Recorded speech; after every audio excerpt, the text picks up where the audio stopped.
Jadi teman-teman sekalian, sebenarnya kita yang repot tuh sebenarnya banyak yang ngomong nggak pakai data. Jadi ngomong seenaknya aja dia gitu. Makanya saya suka nantang-nantangin juga gitu. Yang mau ngomong tuh pakai anu lah, data lah. Jangan ngomong kita mendidik, saya ulangi ya, rakyat kita tuh jadi bodoh atau kita jadi pembohong. Nanti pembohong kena operasi lagi, repot lagi tuh. Jadi saya yang muda-muda, saya bilang sama Pak Ketua Umum Kadin nih, saya bilang kau jangan suka bohong gitu, saya bilang jangan, karena sekali kita bohong kita akan masuk kepada bohong kedua. Jadi saya sebagai Menko Maritim, saya nggak mau, saya selalu bicara data. Ini datanya, ini angkanya, kita bicara itu. Sebab kalau tidak nanti kita masih muda udah bicara gini, kita repot Pak. Saya sama anak-anak saya bilang sama cucu saya, don't ever lie to other people. Ya, nggak bisa. Sekali kamu bohong akan mental bohong terus. Dan ini saya pikir harus kita budayakan di Indonesia. Kalau kita mau lihat negeri kita ini maju. Jadi saya pikir Pak CTO, pengusaha pribumi, berapa sih pengusaha pribumi yang hebat? Coba, kita semua mau main kungfu aja. Kita gunakanlah sekarang profesional. Tadi tawaran tadi, finance dari AFC tadi, coba. Itu bilang asal ke private sector. Presiden sudah bilang juga, jangan BUMN semua lagi. Dan saya juga dorong betul itu. Makanya seperti dari LRT, mau import lagi, saya bilang enggak, kasih bikin sendiri di dalam negeri. Sehingga terjadilah vendor-vendor sekarang yang ada di Madiun sana. Jadi saya pikir ekonomi kita itu baik-baik aja kok. Ya kalau saya tanya, kalau rupiah kami ini berapa? Dia bilang kan trade war-nya kan panjang ini. Kita lihat nanti November indikasinya. Bagaimana di Amerika mengenai midterm election, dan kemudian bagaimana pertemuan G20. Bisa damai nggak tuh si Xi Jinping sama si Trump? Kalau nggak, ya pasti makin parah. Tadi sudah dijelaskan, inflasi Amerika sudah dekat 3%. Dia pasti naikin dia punya interest rate-nya dia untuk menahan tadi inflasinya. Pasti dolar masuk ke Amerika. Itu kan hampir sederhana. Saya bukan ekonom ya tentara, ngerti-ngerti juga lahirnya. Tapi yang ekonom pura-pura nggak tahu. Nah itu yang saya kaget itu loh. Yang ekonom dia bilang doktor gini-gini.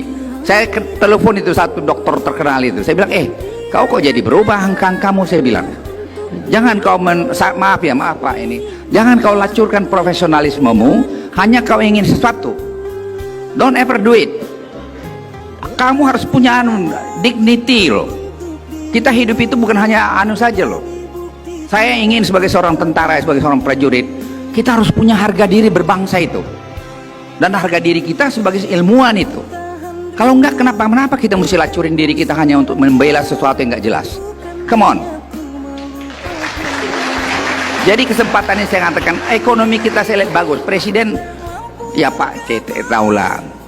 Ya presiden tuh enak diajak omong. Kalau udah masuk akalnya dia, tancap dia, gas aja itu.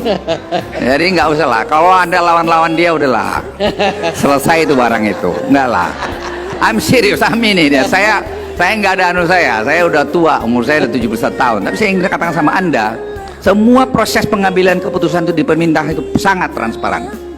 Saya telepon presiden, Anda butuh, saya telepon aja. Pak ini ada begini. Soalnya beliau setuju atau tidak, urusan beliau. Tapi kita kasih alternatif.